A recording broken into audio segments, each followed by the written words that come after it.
Hello, ladies and gentlemen, and welcome back to another segment here on Project Purpose. For those of you who are new, we cover topics that relate to mental health, mental wellness, and education on a week-by-week basis. And today's topic of discussion is mental health. And the conversation on mental health, I'm going to be talking about different scenarios where it's better to walk away, where though you feel inclined to engage, it actually ends up being the better choice would be to protect your peace and to walk away. And so these scenarios that we're all going to find ourselves in, and they mostly in this video revolve around the different types of individuals we're going to come to face with in our day-to-day lives, whether that's professional or personal. And I have found with lifetime and experience that the better option was always just to walk away and to not engage, because it isn't in engaging that you create a power struggle and a dynamic that ends up being toxic in the long run, which I think ultimately, if you find yourself in these types of situations, is actually the objective. So if someone has an objective to kind of make your life miserable and they're kind of going about it in these different ways, then why engage? Why entertain even the idea? And so there are going to be people in our life that we encounter that we're going to just have to get along with. And so this is how I do that, right? And so I think one of the first key things to mention, though, is keeping the peace doesn't mean allowing yourself to be subject to insult, to injury, to slander, to any of those things. Like if those are the things that are happening, that you definitely need to confront those things head on. But if the things that I'm talking about in this video are happening, then you have different choices available to you in your arsenal. And for me, the best option is to rise above it and to move right along. And so now the first thing that I like to bring up in this discussion around how you rise above and you move along is if someone is trying to pick a fight with you. And so you know someone is trying to pick a fight because no matter what you say, they twist it, and you feel them twisting your words or trying to reinterpret your words in a way that you did not intend. And so in this situation, like, I try to make things as black and white as possible, make it super clear by way of what my intention was with the words that I said, provide supporting evidence to support like this was the intention of what it was that I was saying, and how it is that you feel inclined to perceive or interpret it is just incorrect. At the end of the day, people's perceptions are their own, but if they're confronting you with their perceptions and you recognize that there's a disconnect between what they've perceived and what it was that you were putting out there into the ether, then it's for you to correct and then to disengage. I believe fundamentally that I only need to correct myself once, so I'm not going to go on a tangent trying to find different ways to prove my point of view. I'm going to do my very best so that the first time that I'm finding myself in a position where I need to correct myself, I'm going to do it as objectively and as thoroughly and comprehensively as possible. I'm going to provide whatever supporting evidence that I need to align and that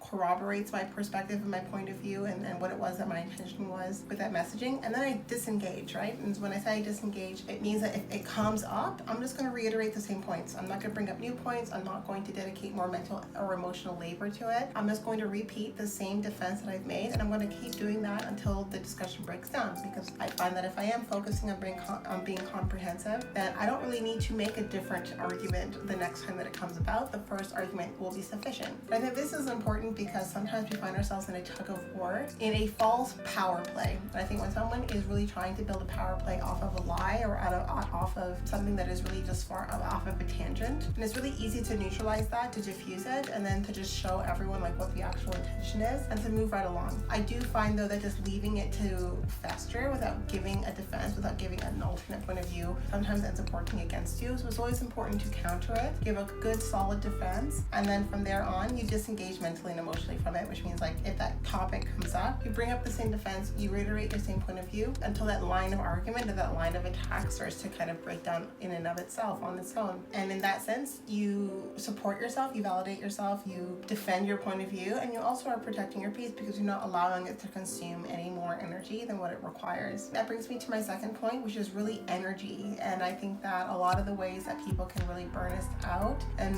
bring us down is by wearing on our energy, by giving us reasons to take our energy and to focus it on things that are not going to serve us in the long run. And so I'm super careful and mindful of this, like how much busy work I end up doing because of people who are creating work where there shouldn't be work to begin with. And so you really want to make sure you protect your time in this sense, because there's so many different ways that people can cannibalize on your energy, both in your personal life as well as in your professional life. So you need to really be mindful about like where your energy is going, where you see that there's like a higher value for it to go elsewhere. And so there are certain things that you have to respond to for sure, but you can be very mindful and intentional about how much energy you dedicate to spaces and places that are not actually where you want your energy to go in that point in time, so that you don't find yourself at the end of the day feeling like you didn't really get to accomplish the things that you prioritize for the day. And so for me, at the beginning of every day, there are certain things that I prioritize where I only feel accomplished if those specific things get done. done. And now, of course, life happens. Sometimes something comes out of the woodwork and it ends up being a priority. And if it gets done in lieu of the things that you had previously kind of put in place, like it's still a win-win. But if there's something that comes up and it's really not a win-win, it's more of a deterrent, but it's taking up a lot of your time, at that point you need to start to really put limitations on how much you engage with that. It's like how much impact can I create with the least amount of effort so that this goes away? My energy can be protected towards the things that I really value and want the most. And I think that that's so important. It's just such a critical skill to develop because we only have so many hours in a day. You don't want to spend too many days in a row feeling like you weren't able to focus on the things that are priority for you. And sometimes it happens, like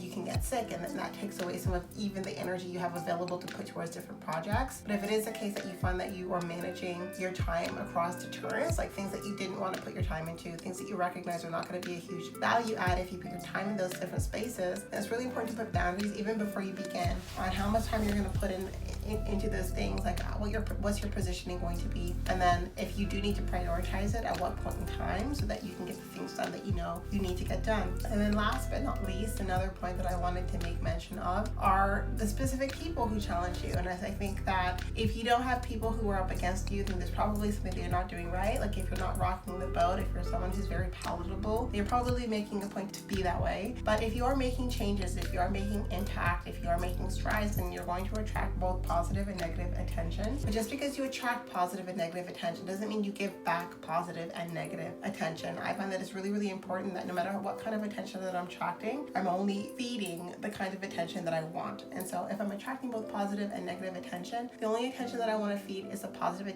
attention. And for the negative attention, however that translates, it's never a fun time. My focus is on diffusing, on neutralizing, and on exposing it for what it is, right? So I want everyone to know, like, this is not something that is positive, this is something that is negative, and then I kind of leave it to the ether to decide, because we can't dictate how people decide to show up or how people decide to, I guess, represent themselves in specific spaces and places. But I think that shining a light on that behavior is the best way to diffuse and to neutralize that behavior without becoming that behavior, without yourself projecting that behavior outwards. And so I think with positive and negative attention, it can really do a lot by way of tempting us to fall into mirroring behavior or projecting behavior, where we project the attention that we're receiving back onto the people in front of us or the people who are giving it. And sometimes it's just not worth that effort. It's better to rise above, not just in the short term, but also in the long term. But you have to kind of take that step back and decide for yourself, okay, well, how should I approach this? To what extent is this important? In the midterm, the long term, how do I manage the perception around this? Because there's always going to be observers who are neutral